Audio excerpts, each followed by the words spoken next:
Hello students, कल हमने fire fighting के बारे में पढ़ा था। आज हम पढ़ रहे हैं कि अगर कहीं पर आग लग जाती है इलेक्ट्रिक शॉक की वजह से, तो हमें उसके ऊपर पानी क्यों नहीं डालना चाहिए। ये इसलिए नहीं डालना चाहिए क्योंकि पानी एक गुड कंडक्टर होता है इलेक्ट्रिसिटी का। अगर पानी डालने वाला व्यक्ति इलेक्ट्रिसिटी से लगी हुई आग पर डाल रहा है तो उसको इलेक्ट्रिक शॉक लग सकता है और इसकी वजह से उसकी डेथ भी हो सकती है। इसलिए हमेशा यह ध्यान रखना चाहिए कि कभी भी अगर बिजली की तारों की वजह से इलेक्ट्रिक शॉर्ट की सर्किट की वजह से आग लगती है तो उस पर कभी भी पानी न डालें। नेक्स्ट है, अगर हमें कभी भी तेल या पेट्रोल की वजह से आग लग जाती है उसके ऊपर भी पानी क्यों नहीं डालना चाहिए। यह इसलिए क्योंकि पानी जो होता है वह तेल से हैवी होता है। अगर हमने तेल से लगी हुई आग के ऊपर पानी डाल दिया तो पानी नीचे बैठ जाएगा और जो तेल है वो पानी के ऊपर बहना शुरू कर देगा और आग लगातार जलती रहेगी। इसलिए तेल से लगी हुई आग को भी पानी नहीं बुझा सकता। नेक्स्ट है फायर एक्सटिंग्विशर, यानी सबसे जो बढ़िया होता है आग बुझाने के लिए वो ये यंत्र है फायर एक्सटिंग्विशर, यानी आग बुझाने वाला यंत्र। क्यों? क्योंकि इसके अंदर CO2 होती है, कार्बन डाइऑक्साइड। कार्बन डाइऑक्साइड अगर हम आग के ऊपर डाल देंगे तो इससे कार्बन की सप्लाई रुक जाएगी, ऑक्सीजन की सप्लाई रुक जाएगी। और कार्बन डाइऑक्साइड क्या करती है, आग बुझाने के लिए बिल्कुल सहायक गैस है। जैसे हम इसका जो ये बटन दे रखा है यहाँ से प्रेस करते हैं, इसके अंदर से वो गैस निकलेगी और उसको जहाँ पर वह आग लगी हुई है वहाँ उस गिरने के बाद वह ठंडा हो जाएगी आग, और उस तुरंत वह उसकी आग जो जल रही है दहन की और ऑक्सीजन की सप्लाई रोक देती, जिससे कि टेम्परेचर कम हो जाएगा। टेम्परेचर कम होते ही आग अपने आप बुझ जाती है। यह यंत्र आप सबने स्कूलों में, स्कूल बसों में, स्कूल में, गोडाउन में, हॉस्पिटल या किसी गाड़ी में भी देखा होगा। हमेशा इसका यूज करते हैं, उसको रखते हैं। ये जो कैसे बनता है, ये फोम टाइप फायर एक्सटिंग्विशर, इसमें फोम के रूप में कार्बन डाइऑक्साइड बाहर निकलती है। तो इसमें होता क्या क्या है, इसमें एक नोब लगी होती है ऊपर, फिर एक ढक्कन, और इसके अंदर एक ग्लास का जार चैम्बर होता है, साथ में नोजल ट्यूब्स लगी होती हैं और मेटेलिक सिलेंडर होता है। ये सोडियम बाइकार्बोनेट इसके अंदर डाले जाती है और कुछ मात्रा में सोपिन डाली जाती है। और नोजल जो ये नीचे से पाइप नोजल दिख रहा है यहाँ से, इसके अंदर से वो फोम के रूप में कार्बन डाइऑक्साइड बाहर निकलती है। और जो ग्लास का चैम्बर अंदर होता है उसमें एल्यूमिनियम सल्फेट होता है। तो ये काम कैसे करता है, यह एक फोम की जैसा, फोम की तरह इसके अंदर से कार्बन डाइऑक्साइड बाहर निकलती है। और जो मेटेलिक सिलेंडर होता है इसके अंदर सैचुरेटेड सोडियम बाइकार्बोनेट का सॉल्यूशन डाला जाता है। और इसके अंदर एक ग्लास बोतल है जो मैंने अभी बताया था आपको, मेटेलिक सिलेंडर, इसके अंदर एल्यूमिनियम सल्फेट होता है।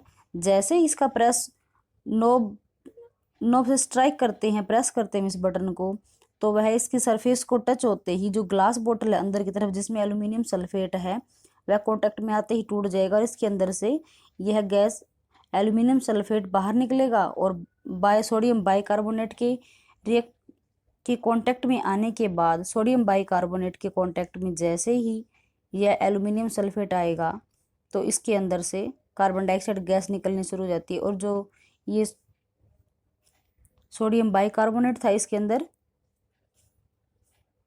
स्पोनिन भी डाला जाता है, जिससे कि वह कार्बन डाइऑक्साइड जो गैस है वह फोम के रूप में बाहर निकलती है।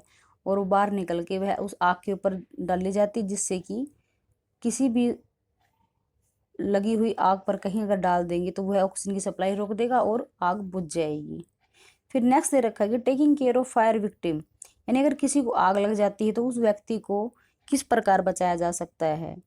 सबसे पहले अगर उस किसी भी व्यक्ति आग में अगर झुलस गया है तो उसको उस जगह से दूसरी जगह ले जाया जाता है ताकि उसको सुफिशिएंट मात्रा में ऑक्सीजन मिल सके, क्योंकि वहाँ पर कार्बन डाइऑक्साइड ज़्यादा मात्रा में होती है तो उसको सफोकेशन की शिकायत रहेगी, अच्छी तरह सांस नहीं ले पाएगा। अगर उसको दूसरी जगह ले जाएंगे तो उसको ऑक्सीजन की सप्लाई उसकी बॉडी को अच्छी तरह हो सकती है और वह सांस लेने में उसको आसानी होगी। नेक्स्ट, उसके कपड़ों के ऊपर आग लगी हुई है तो उसको जल्दी से कंबल से ढक देना चाहिए ताकि जो ऑक्सीजन है या हवा का कांटेक्ट है उसके कपड़ों से हट जाए और आग जल्दी से जल्दी बुझ जाए। और विक्टिम की बॉडी, उसके ऊपर ठंडा पानी डाल देना चाहिए ताकि उसको जो ज़्यादा गर्मी फील हो रही थी उसकी बॉडी के ऊपर रेशिस जो जल आग के लगने की वजह से है वो थोड़े से हल्के महसूस हो। और फिर तुरंत उस व्यक्ति को एम्बुलेंस बुलाकर हॉस्पिटल में ले जाना चाहिए और उसको आगे का जो मेडिकल ट्रीटमेंट है वो शुरू करवा देना चाहिए। फिर है फ्लेम। फ्लेम क्या होता है, फ्लेम वह क्षेत्र होता है जहाँ पर कंबसन दहन होता है किसी भी ईंधन का है, तो कोई भी ईंधन जलना शुरू कर देता है और वहां पर हीट और लाइट निकलती है, उसको फ्लेम कहते हैं, यानी ज्वाला कहते हैं। जितनी भी गैसेज होती है जैसे एलपीजी है वो या और भी गैस है, वो सारी की सारी फ्लेम के रूप में जलती है, यानी उसके अंदर से ज्वाला निकलती है। और जितने भी सॉलिड फ्यूल्स होते हैं जैसे वैक्स और कैंपर, अगर इनको जला जाता है तो ये हीट होने के बाद इनके अंदर से वेपर निकलनी शुरू होती है और ये फ्लेम के साथ जलना शुरू कर देते हैं। ऐसे ही चारकोल है, कोयल है, अगर इनको भी जलाएंगे तो ये फ्लेम के साथ, ये बिना फ्लेम के साथ जलेंगे और इनके अंदर से हीट निकलनी शुरू हो जाती है और ये वेपराइज नहीं होते। लिक्विड फ्यूल में जैसे kerosene oil, mustard oil, vaporise, ये हीट जैसे हम इसको हीट करेंगे वेपराइज हो जाएंगे और बर्न विद फ्लेम, ये फ्लेम के साथ जलना शुरू कर देते हैं। नेक्स्ट में हमें दे रखा है different zone of candle flame, यानी कि एक मोमबत्ती जली हुई है, इसकी हमें जो फ्लेम होती है उसके बारे में बताना। सबसे ऊपर वाली लेयर होती है आउटर मोस्ट जोन, फिर बीच में इसको बोलते हैं मिडल जोन, सबसे जो नीचे है जो ब्लैक दिख रही है ये इनर मोस्ट जोन। इसकी 3 टाइप्स होती है इनकी जोन की, और ये नीचे वैक्स है, और जो बिल्कुल नीचे होता है ये ब्लू जोन भी बोलते हैं इसको, और इसको लिस्ट हॉट, यानी बिल्कुल कम मात्रा में ये गर्म होता है।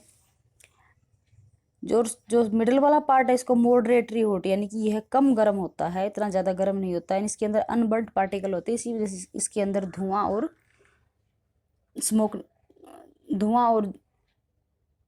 कार्बन मोनोडाइऑक्साइड गैस निकलती है। और जो सबसे ऊपर वाला पार्ट होता है आउटर मोस्ट जोन जिसको बोल रहे हैं, ये सबसे हॉटेस्ट पार्ट है, यह कंप्लीटली बर्न होता है, इसके अंदर से इसकी वजह से कार्बन डाइऑक्साइड गैस निकलती है। और यही जो ऊपर वाली लेयर होती है, यह गहने आभूषण वगैरह बनाते हैं उस टाइम इसको एक पाइप के द्वारा यूज़ किया जाता है, किसी भी कोई भी ऑर्नामेंट्स को बनाने के लिए।